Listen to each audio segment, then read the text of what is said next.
dans ce numéro 4 de la page 21. Ce qu'il faut comprendre, c'est que le tableau est disposé en 5 colonnes. La première, ce sont des données sur un prisme. Et les 4 autres colonnes, en fait, correspondent à 4 prismes différents. Alors, mettons le prisme 1, le prisme 2, le prisme 3 et le prisme 4. Puis là, dans le prisme 1, qu'est-ce qu'on vous donne? C'est les mesures du côté A, les mesures du côté B, puis les mesures du côté C. H, pardon. Et la référence, en fait, est donnée dans le dessin, la représentation en perspective cavalière du prisme qui est donné. Donc, A et B sont respectivement les deux mesures de la base et H, ben, c'est la hauteur. Alors, je vais faire, par exemple, la colonne 2. Donc, le solide 2, celle qui est ici. Qu'est-ce qu'on donne? On dit que A vaut 40 cm, que B vaut 70 cm, et on vous donne l'aire totale qui est égale à 12 200 cm².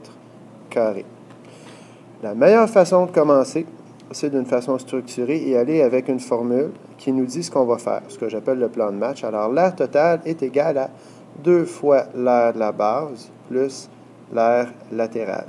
Décomposons. 2 fois l'aire de la base, c'est 2 fois A fois B, puisque A est ici, B est là, plus l'aire latérale, qui est le périmètre de la base, fois la hauteur. Je vais détailler encore un peu plus. Je ne toucherai pas à ça tout de suite. Donc, 2 fois l'aire de la base, c'est 2AB. Périmètre de la base, c'est quoi? Bien, c'est 2 fois le A plus 2 fois le B, ou je peux dire 2 fois A plus B fois la hauteur. Là, je peux commencer à développer en entrant mes chiffres. Alors, ce que je vais faire, c'est que je vais monter. Voilà. Je vais monter cette formule ici. On va continuer d'écrire. Alors, 2 fois 40 fois 70 plus 2 fois 40 plus 70 fois H.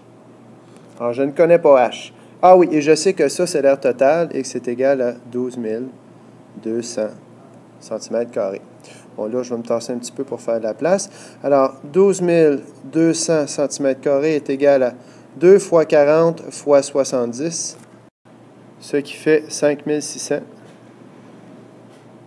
plus 2 fois 40 plus 70, alors 2 fois 110, donc 220 fois H. On a ici une équation où je veux isoler H. Alors, la première opération qui est faite sur H, c'est fois 220. La deuxième opération qui est faite sur H, c'est plus 5600. Je vais donc, dans l'ordre inverse, annuler 5600 en faisant moins 5600. Alors, je soustrais 5600 des deux côtés de mon équation, ce qui fait 6600 est égal à, ça fait 0, 220 H. Pour terminer, j'annule fois 220 en faisant diviser par 220.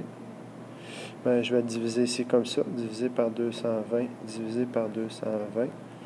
Alors, 220 sur 220, ça fait 1, il reste H. Et 6600 sur 220, c'est 660 sur 22, ce qui fait 30. Donc, H égale 30. En fait, ce sont 30 cm.